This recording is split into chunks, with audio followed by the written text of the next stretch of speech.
All right, that's good. Make sure your wig's straight. This is a high quality film, right? I like you, I'm for all of y'all. All that juice, what is new? I need water, dollar. What's up, guys? It's your girl Lexi D, and I'm back again with another video. Today, I am here with a very special guest. Can you introduce yourself to the people? Hi, I'm Ug Vavy. Can you give us a little background info on you? Like, who is Ug Vavy? Where are you from? What do you do? Ug Vavy. I'm from Chicago. Born in '93. I'm an old man. Barely. I'm a single black dad. I have 50 kids. Cap. And they're all old. That's all cap. Because I'm a nurse. How did you come up with the name Ug Vavy? The name Ug Vavy, that came from, my middle name is Eugene. My first and last name, of course, is Nigerian. So I'm Edo. Woo woo. So, Nigerians represent. Okay, anyway. But yeah, so I didn't allow people in high school to call me my first name. So I let them call me my middle name, which is Eugene. So over time, they just started calling me Yuji as a nickname, and that just stuck. So the Vavy part, I don't know where that came from. I think I was drunk with my friends one day, and we were saying, like, instead of saying baby, we just said V's, and it was like Vavy, and it was funny as hell, so it just stuck. And that's where that came from. Okay, so when did you realize that you wanted to go down the path of making music? I've been making music now I could say more than half of my life. Because I started producing at like 12, 13, so, and that came from like, I had a lot of family members, they kind of moved around, like, they just moved all over the place out of state, so it was like, I was bored. And then YouTube was out by then, you know, and I was watching Just Blaze make beats, and I was like, damn, this shit kind of cold. So I just started watching a whole bunch of videos on YouTube on how to make beats, and then I stole FL Studios, and then You stole FL Studios? Nobody buys FL Studios. I heard. If you do, you're mad weird. But all of us just. So you judge people if they buy FL Studios? I don't pay for nothing. I'm sorry, I don't pay for a thing. I get the torrent, download it, and then that's it. Do what it do. Yeah. But I started off as just a producer. I didn't want to rap. I wanted to be behind the scenes. But then, you know. It took a turn. Yeah, it took a turn. So I'm going to touch on that real quick. So producing, that's what you were doing originally. So what made you gravitate towards rapping? So I didn't want to be a rapper. But I met my best friend. He goes by the name of Emil. And he was also in the same group with me, 2080s. But basically, we was just in class freestyling. Well, I'll tell you how that whole relationship started. I had a homie named Hassan. He produced as well through FL Studios. So the thing is, I was cocky. I was like, I know my beats are way better. Cause you know, I heard his beats, I was like, okay, that's cool. And then I played my beats, and they was like, okay, you know, he cool. So yeah, they was like, how you go crazy? So then basically what happened was that I ended up was just freestyling with me and my homie Fonz, just always in class, just freestyling when we had time. I don't know how the fuck we had that much time in economics class to freestyle, but yeah, that shit happened. So then he was like, you should start rapping. And I was like, alright. I mean, I feel like everybody's played around with being a rapper, you know what I'm saying? Like writing a little funny shit, working with your cousins, or somebody got a cheap ass microphone, just play around. But then I started making music. So yeah. So that's how it all started? Yeah, I say about my sophomore year of high school. No, sophomore was a freshman. I was a freshman. So, no? I don't know. You got it's around circle. It's somewhere around there. We'll just say whatever. So, you started off in a group called Breakfast Club, correct? Yeah. And then what made you want to become a solo artist? Well, Breakfast Club, we was low-key going crazy. We did a lot of shit. I remember when we was coming up, it was us, it was The Village, you know, Alice Wiley Kembe and them, then it was Save Money, that was Chance, Big Joey, all those guys. And I went away to school. So I say like, when I really came back, like I say my freshman year of college, that's when the shit was kind of like going crazy. Like we had this shit with South by Southwest, we was really tuned Rap Genius and them. And then just did a lot of different shit. That's when we used to go to Texas, go to the Illmore, you know, Ill Roots and what's that, Fillmore? Fillmore? Yeah, they used to come together, throw a big ass party. Met hella people. Did Adult Swim shit at Eric Andre. We performed at a show in Chicago. Eric Andre? Yeah. The comedian? Yeah. Oh my god. Yeah. It was That's fun. my guy. Met Flying Lotus. We got pictures. You met Flying Lotus? Yeah. That's my favorite producer. Yeah.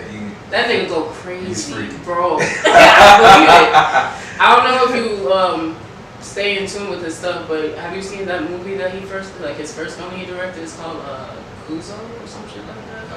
That shit weird as hell. It's like a freaky horror. I can see it. Movie. That shit. His producer style mad freaky, so I think that's right for saying. But that's what makes him him. Yeah. So, yeah. Shout out Flying Lotus. But yeah. So I did that with those guys, and the group just kind of like everybody went their separate ways. Kind of like Julian Malone, he was doing his thing. I don't know if y'all ever heard of him, Julian Malone. No, I know LA was in it, right? Yeah, LA Van Gogh was in the group. He was the first to leave. That's still the homie though. But Why? He left the group. He was like, Damn, he just said fuck. no, I'm joking. LA my nigga though, still to this day. Shout out to LA. Yeah, then after that, everybody just kind of went their separate ways because I think we had a play where they came down to like Scion was doing. That's when they was doing like projects with artists and shit like that. Like I think they did one with Danny Brown. I know they gave Kimbe one. We was gonna get one that didn't work. Then we had a record label opportunity with who was that? Stone's Throw. That shit didn't work.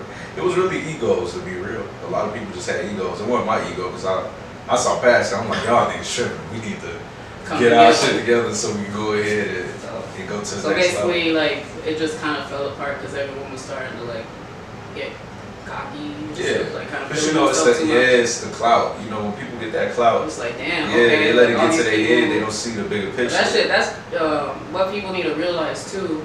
The same way you got something is the same way you can get it taken away. Yeah. So. Because I understood that everything is temporary, and I was like, this is an opportunity why they giving it to you, do the right thing. Yeah. And then when to me, it was ego too early.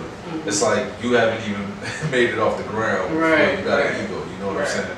So it's really, I saw past that shit because I got more so of we all can do it together and then branch out, but then come back. You know what I mean? That's my type of mentality. Yeah. I ain't had that. Look, when you start making your music, you get booked for shows. People giving you hella attention on the internet. Twitter going crazy, verified, you getting 100 retweets, shit like that. Yeah. Shit like that goes to people's head. Like even when you got different girls, your DMs like, I love your music. Different label people. Look, different label people hit you up like, yo, I love your music. You got the best music out of the group. Got it.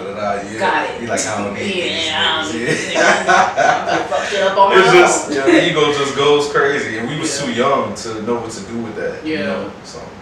Well, I mean, everything happens for a reason. Definitely. You guys are all doing well still, so. Yeah. So, I believe in 2015 you dropped your first single, right?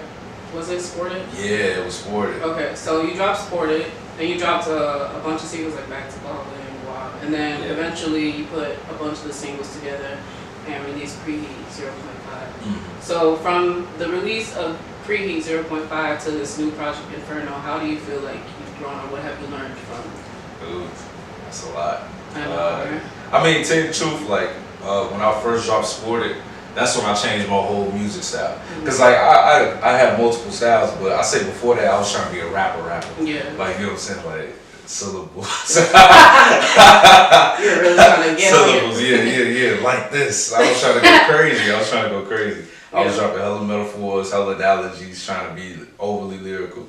That's not. I got tired of that shit. Yeah. So it's kind of like you're just trying to have fun with it now. Yeah, just I want to play something around my homies that they could turn up to, have fun. Yeah. Like I don't listen to that shit. Like I'm a ratchet ass nigga. Like I talk right, but I'm ratchet. You get what I'm saying? Like so. You just like to turn up. Yeah. That's just I'm a hood booger by heart, but you know what I'm saying. But I'm an educated hood booger. Let's say that. Ladies, are you single? Yeah, ladies get up. Okay, so let's get into Inferno. So, what made you pick the title for the project? Because the stuff was just super hot? Or Yeah. Basically. I was like, this shit hot. So I'm just gonna call it all my projects gonna deal with fire. Like, yeah, I don't know why. Ever since red became my favorite color, it's just like, fuck it. Yeah. I started calling myself Fuego Man on some other shit. Everything I put out is gonna deal with fire. Fuego.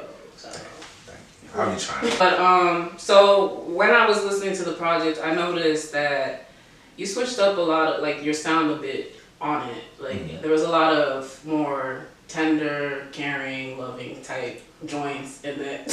no, I'm trying to describe the sound, not like the actual songs or whatever, but like you had like there was a lot of like some stuff. It was balanced, but what was the process of deciding what made the project and what did the it? Cut. That was actually hard as fuck. I'm not gonna lie to you, but I had like so the music. I make a lot of music like. Every week I at least got like 3 or 4 more tracks I'm just adding to my repertoire. Because it's easier because I produce, so I don't have to wait for somebody else to make my music. So if I'm being 100% honest with you, a lot of the music on there is already old. There's only like, I say about 2-3 new tracks I put on there, but the rest of that shit is old. Like it was supposed to come out a long time ago, but you know, I just wanted to wait a little bit, you know what I mean? But there's nothing wrong with that. So the process with it was really, I wanted to get people like away from just thinking like this is like SoundCloud music. I wanted to give them like shit like, okay, he can actually do more than just that. Like I could see this going toward like an album type level. It's kind of like spoon feeding people into like, you know, the bigger sounding projects. The whole thing is hard as fuck.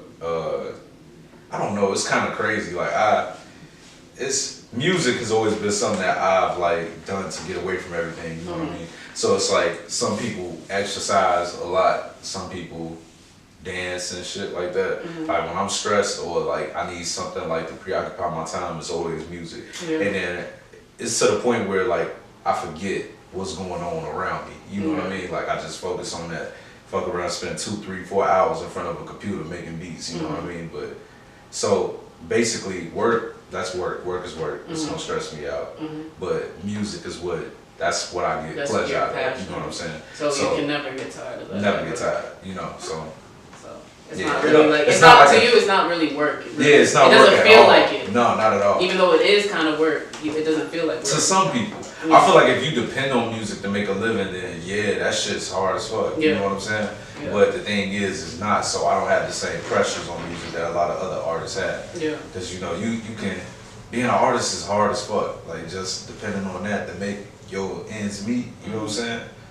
That shit is hard. It's not easy. You know what I mean? So but you're still getting it done. So it must not be that. I mean, shit. If I had to depend on music though, I'll be in this bitch looking like The Weeknd before the money. Big dread, no nothing. Oh, you're crazy. You know what I'm talking about? That fucking, what's his name? Fucking, he was on Cartoons and Cereal with Kendrick Lamar. Gunplay. The fucking Gunplay. I was just listening to that song last night too. That's crazy. It was a good ass song. I don't know why I didn't make the album, but whatever. So I don't know if you knew, but about 2 months ago I interviewed your homie Shepherd Hughes, and in his interview I brought up about the question about Fight Beat. How you guys haven't really put anything out together in a while. Right. So from what he told me, you guys are doing your own thing and stuff, but you guys still support each other. You're still homies and cool.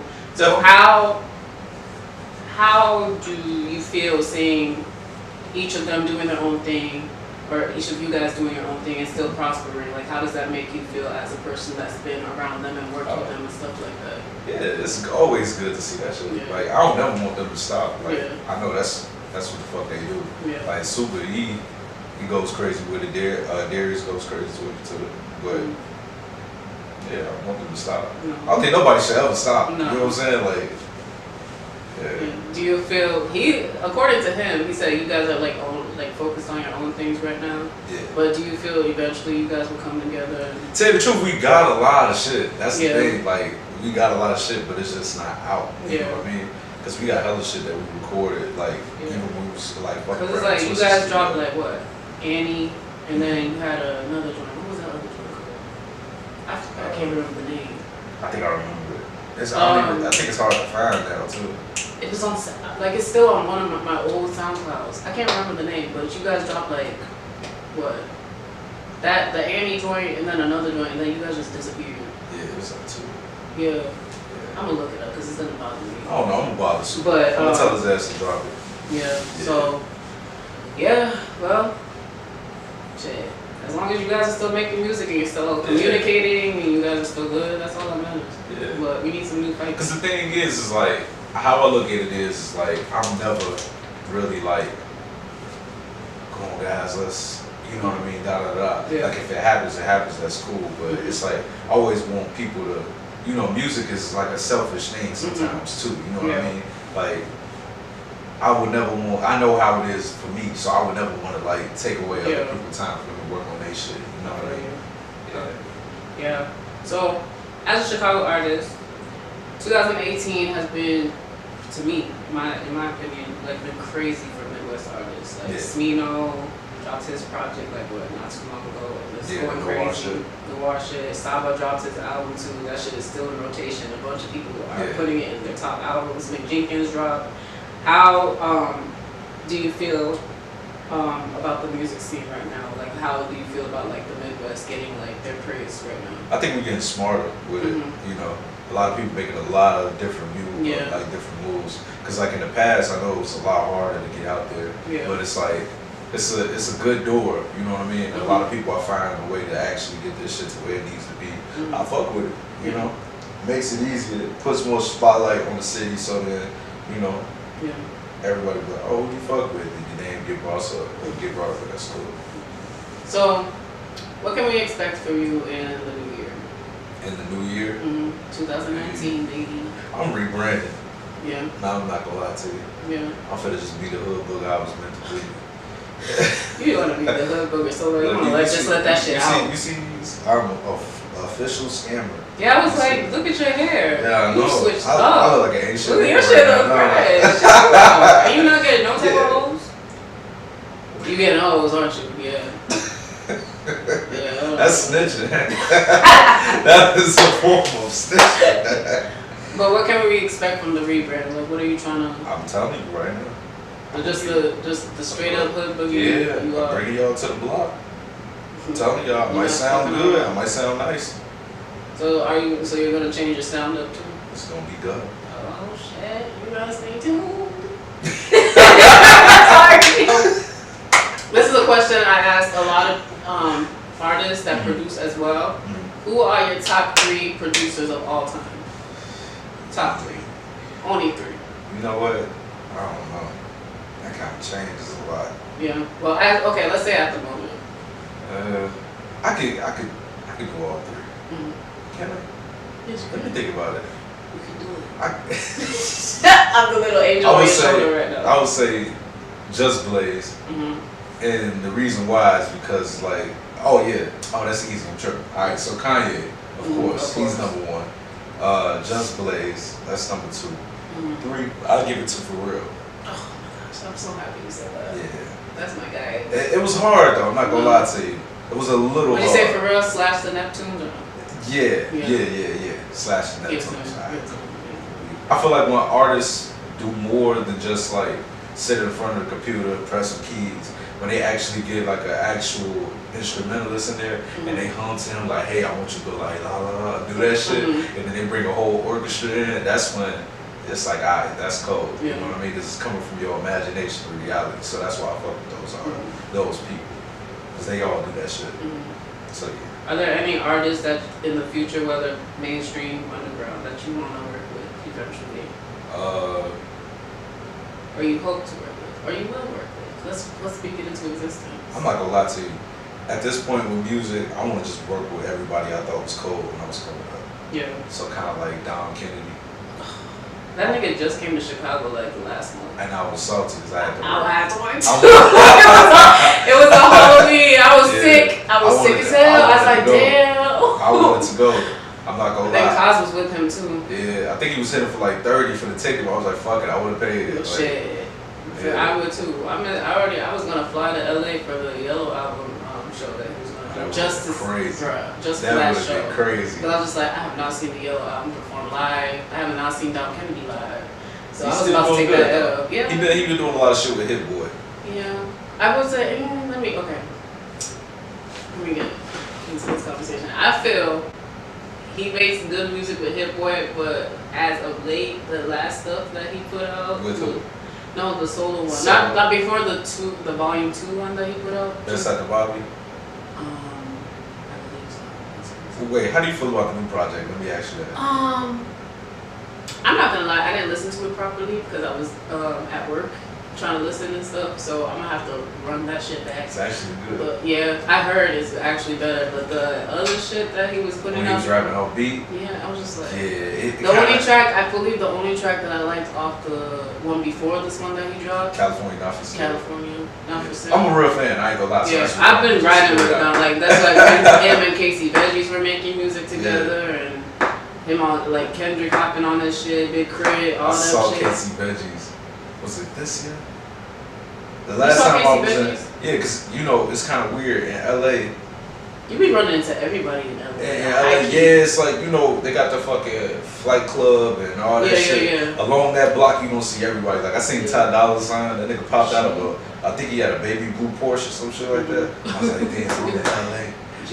The last time I was in LA too, I did actually. My friend surprised me and she took me to the Jimmy Kimmel show and Ty Dolla $ign was performing. That shit was so crazy. And then I met Shaquille O'Neal. Random as hell. You went up to like his knee, didn't you? That nigga like put his hand up to give me a high five. I was just like, this damn big. My shit looked like my pinky. I was just like, damn. He had like 3 of my hands. Yeah, boy. that shit was wild. But yeah. I hate to get smacked by Shaq. That shit was. Oh, listen. That nigga big as hell. If Shaq ever got on bullshit, you just be like, look, I apologize. He could be wrong. I'm sorry. You was too damn big, bro. Here are my keys. You got the keys to my house. Let me buy you a drink. You want a drink? Let me get you a drink. You can get my bitch too. Touch your booty. It's real. Nah, yeah. I ain't never touch my girl booty, but you sure? I think I'm going to run for you. I'm gonna have to get knocked out. Hey, shit. That ride home, she go, you let Shaq touch my ass. It's Shaq. What you want me to do? You want me to He gonna throw my ass all the way to fucking Nigeria. Right. With them big ass. Back with my grandma and shit. I can't. Good. Yeah, but do you have any last words? Anything you would like to say to the people? Yeah, I'm rebranding. I got a tape called Fuego Girl and Fuego Boy. So it's consecutive. Like boom, boom. You know what I mean? So but they're both gonna be ratchet as hell. Yeah, basically. Fuego Boy gonna be just some gut ass, ignorant ass shit. Yeah, shit. And then Fuego Girl is gonna be like strip club, radio, twerk with your friends. Ladies, get ready to shake that ass. It look. It might have some R&B vibes on there a little bit too, you know, because you know I like to sing sometimes. Can you hear the door? Nah. Real quick, just I ain't got no ignore auto-tune. me. But yeah, it's gonna be nice. It's a lot of good music. Yeah. I'm even gassing, like, you know, usually in a lot of rap music we, you know, demean women, you know, tone down women, you know, but I'm but we on this one kind of gassing women, like, you know. Just praising them, giving them, showing them the appreciation. Giving them something to like turn up. Yeah, it's like, Just, you can hear it in the hood rap. Like, you better talk that shit. A lot of quotables. Listen, I'm trying to get my Drake level quotables. So you're trying to have IG captions. Listen. Shit tough. My IG quotables gonna be crazy when this drop. Watch it. Oh man, well. It's okay. I might get sponsored by Fashion Nova. I'm coming. Oh my god. I'm not gonna lie to you. Okay, get up. I'll let your boy. They be stealing people's designs and shit though. Yeah. Yeah. That's America. This is America. But stealing your shit. America is stealing shit. They came over stealing shit. That's how the country was founded. Exactly. And then telling you, y'all stealing our shit. After you stole some shit. Okay. Yeah. But that's a different day. What just passed? Thanksgiving? Yeah. I'm not finna play with you tonight. I'm not. But colonizer. So much, Ug Vavy, for coming and taking time out of your day. You said Lex Money. Lex Money. Lex Money. Yeah. Oh, you already know. Thank you so much for coming. I'm glad I got to talk to you. Do you want to tell them your socials real quick? Everything is UG_VAVY. It's baby with a V. So when you see me, don't call me UG Wavy. They'll be like, yo, UG Wavy, wave. I'll be like, I'll just be saying yeah now, but because I don't want to argue, but still, just Vavy, UG_VAVY. That's it. Alright, and make sure you guys listen to his project Inferno. It's available on all streaming sites. Thank you guys so much for tuning in. It's your girl Lexi D, and we are out.